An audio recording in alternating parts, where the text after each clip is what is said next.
This is our last Sunday. I'm kind of sad about it. In John 9.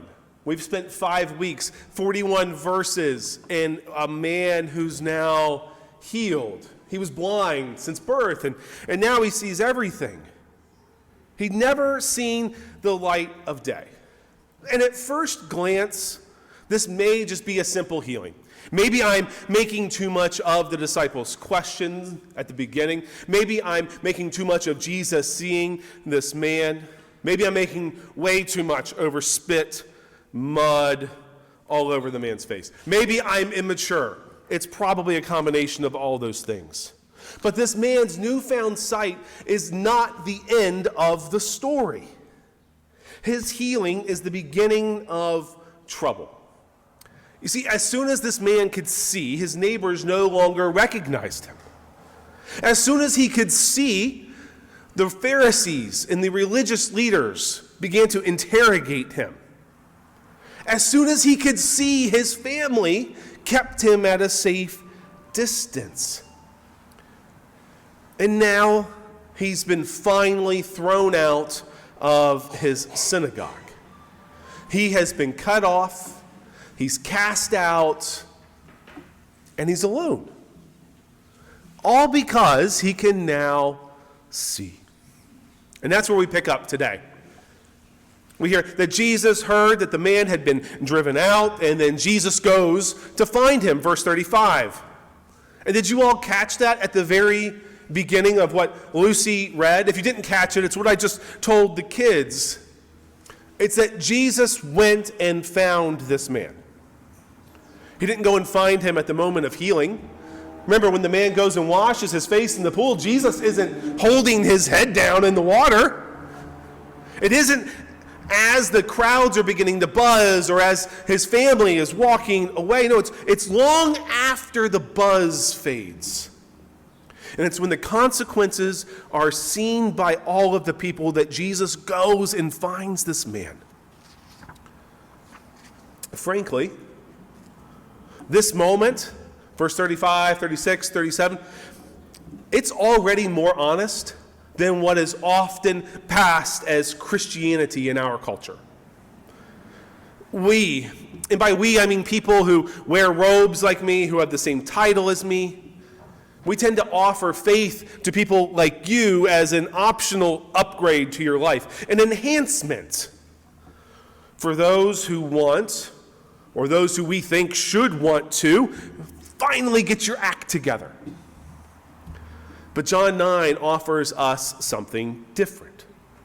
See, sometimes seeing Jesus will cost you more than you ever expected. Following Christ, I'm sorry to tell you, may not make your life easier. They will make your life truer, and those two things are rarely the same. So Jesus finds this now healed man and asks him a question. Do you believe in the Son of Man?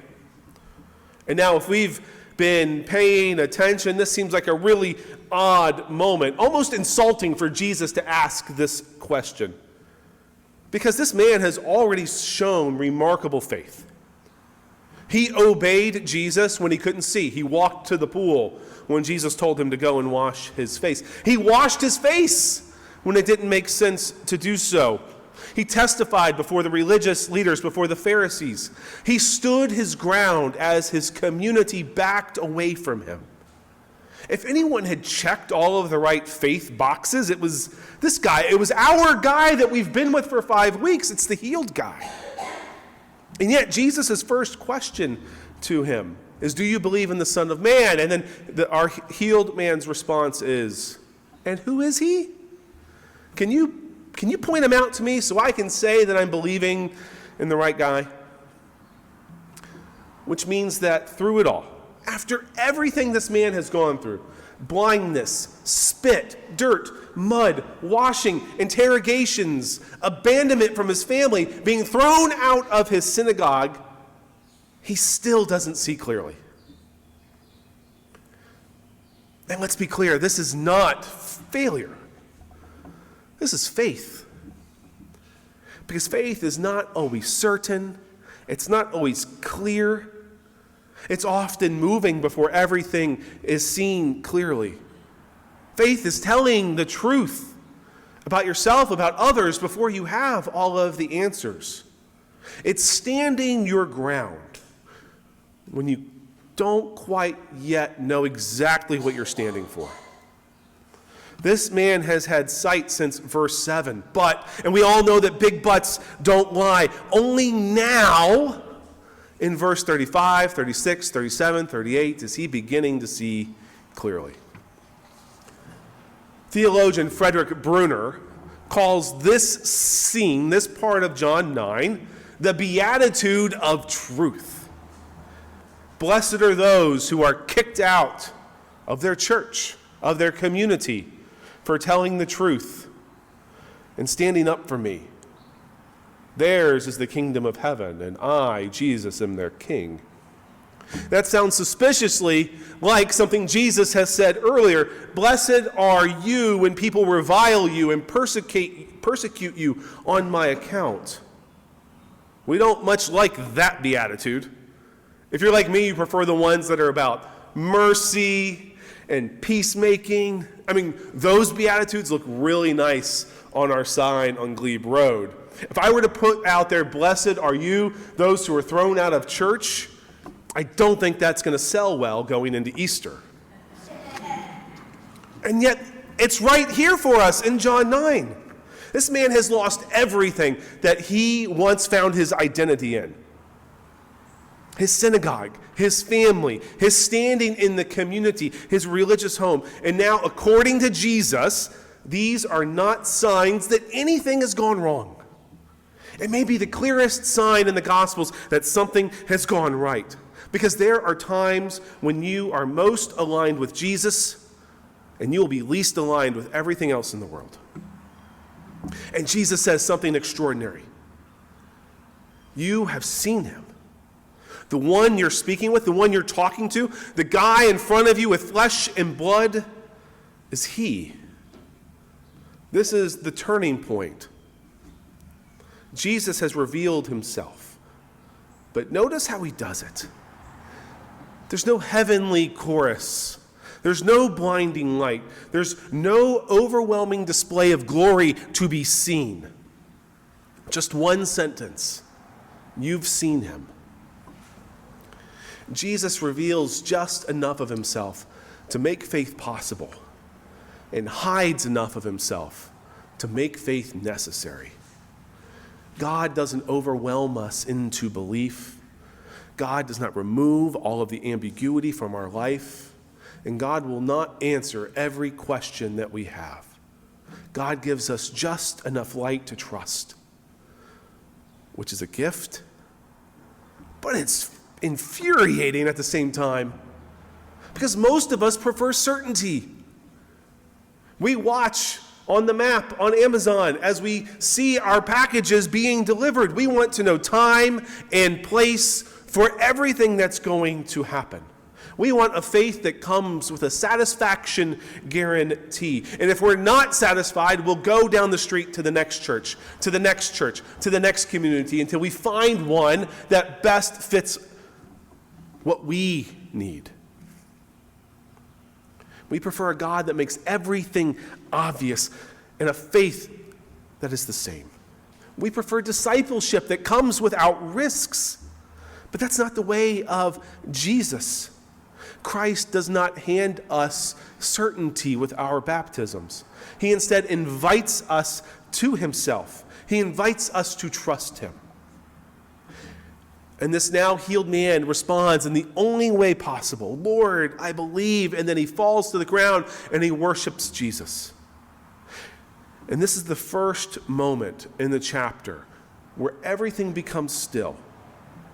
The arguments are over. There's no one left to debate. There's no more defenses to be made, only worship. The blind man now sees, not just with his eyes, but with his whole being. And it's here that we find the deep irony of John 9, that the only person who can truly see is the one who knows that he couldn't. And then Jesus says something that makes it uncomfortable. for those of us with ears to hear. It's the part of what Lucy read that you all perked up at. It's the part that the choir was like, good luck, preacher, with that part.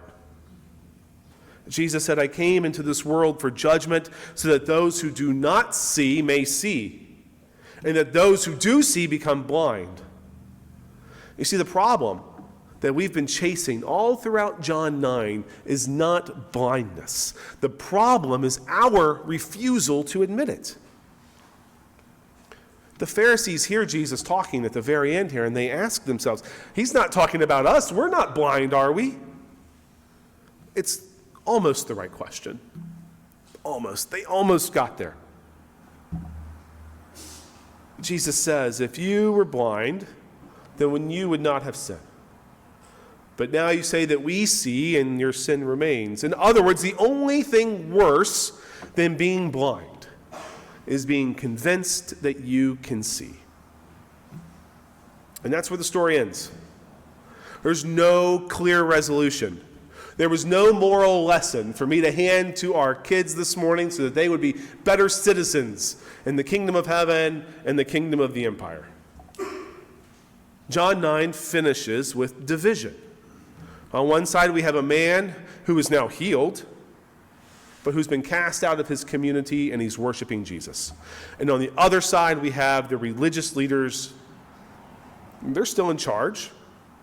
They're still on the inside of power, but they can't see.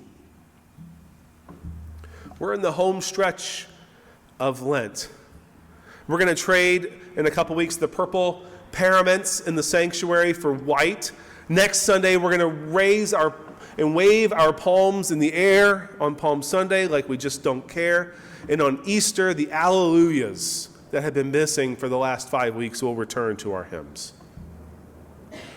If Lent's taught us anything, it's that it's not about self-improvement. This is a season for stripping things away, our illusions, our certainties, our need to always be right, the assumption that we actually see clearly so that we can see Jesus. And here's the hard truth. We only see Jesus clearly when everything else in our lives has been stripped away. When the institutions that we have doubled down on fail us. That's when we can see Jesus. When the identities that we have clung to our entire lives, the identities that we have built up for ourselves, when those begin to collapse, we can see Jesus. When the voices we have relied on begin to fall silent, we can depend on Jesus. It's not that those aren't the places where we expect to find Christ, but it's often where he is looking for us. And when Jesus does find us, he doesn't overwhelm us. He doesn't explain away our doubts. He just softly looks you in the eyes and says, you've seen him. And then he waits. So then the invitation is not to see everything clearly. The invitation is to say, I don't see clearly, Lord, but I want to. Because that's where grace begins. Not with certainty, but with confession. Not with clarity, but with trust in Christ. So here's the gospel for you today. The man does not find Jesus. Jesus finds him. After rejection, after loss, after all of the costs, Christ finds him. And the same is true for you today. You do not have to have perfect vision before Christ is going to come near to you. You don't have to see God perfectly.